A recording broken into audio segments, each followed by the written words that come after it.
இந்த நிகழ்ச்சியிலே சிறப்புரையாற்ற வருகை தந்துள்ள ஊடகவியலாளர் தோழர் முரளிகிருஷ்ணன் அவர்களே, வரவேற்புரையாற்றி அமர்ந்துள்ள புதுமை இலக்கிய தென்றல் அமைப்பின் செயலாளர் பேராசிரியர் நடராஜ் அவர்களே, அறிமுகரையாற்ற உள்ள ஊடகவியலாளர் வை கலையரசன் அவர்களே, நன்றி உரையாற்ற உள்ள புதுமை இலக்கிய தென்றலின் பொருளாளர் ஐயா மாணிக்கம் அவர்களே, மற்றும் இங்கே வருகை தந்துள்ள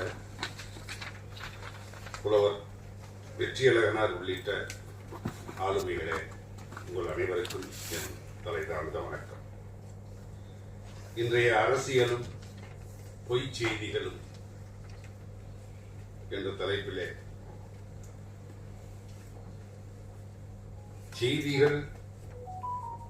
செய்திகளை முந்தி தருவது பக்கத்துல. ஆக இந்த ஊடகங்கள் இன்றைக்கு ஆற்றுகின்ற பங்கு என்பது சமுதாயத்திலே ஒரு பெரும் தாக்கத்தை ஏற்படுத்தக்கூடிய ஒரு நிலைமையை நாம் பார்க்கின்றோம்.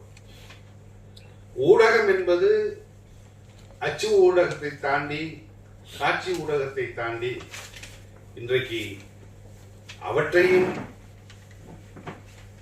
பின்தங்க வைத்துவிட்டு சமூக ஊடகங்கள் இன்றைக்கு முந்தி சென்று கொண்டிருக்கின்றன. சமூக ஊடகத்திலே பொய்கள் உண்மையாக்கப்படுகின்றன, உண்மைகள் பொய்யாக்கப்படுகின்றன. பொய்யை சொல்லும் பொழுது ஒரே பொய்யை திரும்ப திரும்ப திரும்ப சொல்லும் பொழுது அது உண்மையாகிவிடும் என்று சொல்வார்கள். ஆனால் இப்பொழுது தினமும் ஒரு பொய்யை சொல்வதால் நேற்றைக்கு சொன்ன பொய்யை மறுப்பதற்கு நேரமின்றி இன்றைக்கு சொன்ன பொய்க்கு குற்றம் சாட்டப்பட்டவர் வந்து விடுவார். ஆக பழைய பொய்கள், பழைய குற்றச்சாட்டு மறுக்கப்படாமலே போய்விடும். அந்த வகையிலே இன்றைக்கு பொய் பேசுபவர்கள் தினமும் ஒரு பொய் சொல்லுபவர்களாக இன்றைக்கு உருமாறி வந்து கொண்டிருக்கின்றார்கள். அதிலே முன்னணியில் இருப்பவர்கள் ஆண்டாண்டு காலமாக, நூற்றாண்டு காலமாக, 1000 ஆண்டு காலமாக பொய்யை தவிர வேற எதையும் பேச தெரியாதவராக இருக்கின்ற பார்ப்பனர்கள், பார்ப்பன அமைப்புகள் முன்னிலையிலே இருக்கின்றன என்று சொன்னால் அது மிகையாக. ராமாயணத்தையும் மகாபாரதத்தையும் எத்தனை தடவை, எத்தனை வழியிலே, எத்தனை விதத்திலே, எத்தனை இடத்திலே பேசியிருப்பான் என்று கேட்டால் அதற்கு கணக்கே இருக்காது.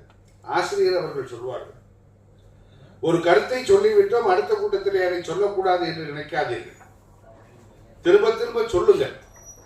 இந்த நாட்டிலே ராமாயணமும் மகாபாரதமும் எத்தனை முறை சொல்லப்பட்டிருக்கின்றது. அவை உண்மை இல்லை என்ற போதும், அவை பொய் என்ற போதும் மக்கள் மனத்திலே அவற்றை திணித்து மீண்டும் மீண்டும் சொல்லி சொல்லி சொல்லி காவிச்சாயம் மூளைக்கு பூசப்படுகின்ற இந்த நிலைமையை பார்க்கும் பொழுது பொய்யிலே பிறந்து பொய்யிலே வளர்ந்த அந்த பார்ப்பனர்கள், அவர்கள் எழுதிய வேதங்களாகட்டும், உபநிஷத்துக்களாகட்டும், புராணங்களாகட்டும், இதிகாசங்களாகட்டும், எதை எடுத்துக்கொண்டாலும் அத்தனையும் பொய்கள்.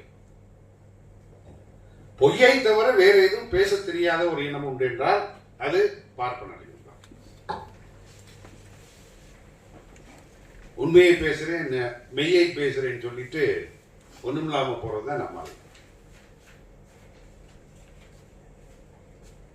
ஆக திருப்பி அடிக்கப்பட வேண்டும். வாய்மை எனப்படுவது யாதனின் யாதொன்றும் தீமை இல்லாத சுரந்தம் அப்படின்னு வள்ளுவர் சொல்லியிருக்காரு. ஆனா அவன் வாய்மைனால என்னன்னு தெரியாது. வாய்மைன்னா என்ன? ஏதாவது அவன் புராணம், இதிகாசம், அவனுடைய வேதங்கள், பகவத்கீதையாகட்டும், நீங்க எதை எடுத்துக்கொண்டாலும் அதிலே அறம் என்பதே இருக்காது. அறத்திற்கும் அவாளுக்கும் தூரம் அதிகம். அந்த வகையிலே இன்றைய அரசியலில் பொய் செய்திகள் இன்றைக்கு அரசியல் கட்சி மட்டும் செய்வதில்லை, அரசியலை செய்ய ஆரம்பித்திருக்கின்றன. இதிலே பொய் சொல்வதிலே பல வகை உண்டு. நேரடியாக உண்மையான செய்தியாக இல்லாமல் அதற்கு எதிர்நிலை எடுத்து பேசுவது ஒரு வகையான பொய். முழு உண்மையையும் சொல்லாமல் அதிலே வெட்டி ஒட்டி விட்டு சிலவற்றை மட்டும் அரை உண்மைகளை பேசுவதும் இந்த பொய் கணக்கிலே தான் சேரும். இன்றைக்கு தமிழ்நாட்டு அரசு உயர்கல்வி, மருத்துவ உயர்கல்வியிலே 151 இடங்களை தாரை வார்த்து விட்டது என்று குற்றம் சாட்டினால் அந்த அமைச்சர் சொல்கின்றார், கடந்த காலத்திலே திமுகவும் தான் அந்த இடங்களை கொடுத்தது என்ற ஒரு குற்றச்சாட்டு. இதை மேம்போக்காக பார்த்தால் அவர் சொல்வது உண்மையை போலத்தான் தோன்றும். ஆனால் அவர் சொல்வது முழுமையான உண்மை அல்ல. திமுக திரும்ப கொடுத்தது உண்மைதான். திமுக அரசு, தமிழ்நாட்டு அரசு, ஸ்டாலின் அவர்கள் தலைமையில் இருந்த அரசு 2023 இடங்களை திருப்பி கொடுத்தது உண்மைதான். ஆனால் அந்த இடங்களை திருப்பி கொடுத்ததற்கு முன்னால் என்ன செய்தது? இன்றைக்கு அந்த கட் ஆஃப் மார்க் தகுதி மதிப்பெண் என்பது 50 மதிப்பெண். இன்றைக்கு ஏன் இடங்கள் திருப்பி தரப்பட்டிருக்கின்றது? அதற்கு கலந்தாய்வு நடத்தப்படுகின்றது. அந்த கட் ஆஃப் மார்க்குக்கு மேல வாங்கின தமிழ்நாட்டில் டாக்டர்ஸ் இல்லை.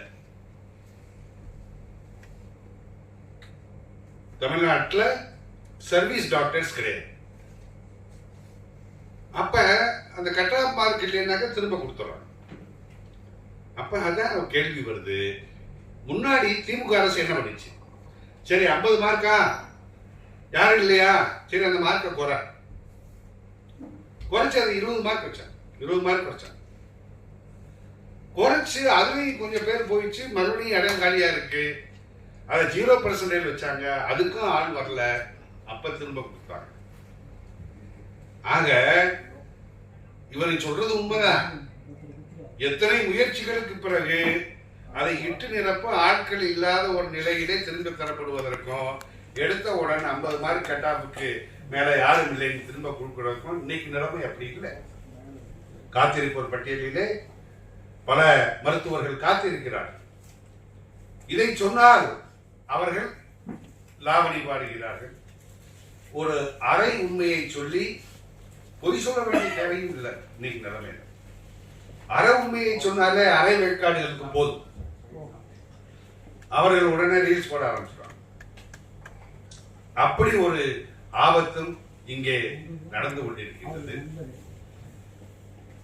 அந்த வகையிலே இன்னைக்கு RSS, பாஜக, மதவாத சங்கிகள் இன்றைக்கு அவர்கள் கையிலே உள்ள ஒரு பெரிய ஆயுதம் என்பது, எப்பொழுது நினைத்தாலும் இந்தியா முழுமைக்கும் ஒரு பொய்யை கண் சிமிட்டும் நேரத்தில் பரப்ப இயலும் என்கின்ற அவர்களுடைய ஆளுமை என்பது மிகவும் ஆபத்தானது.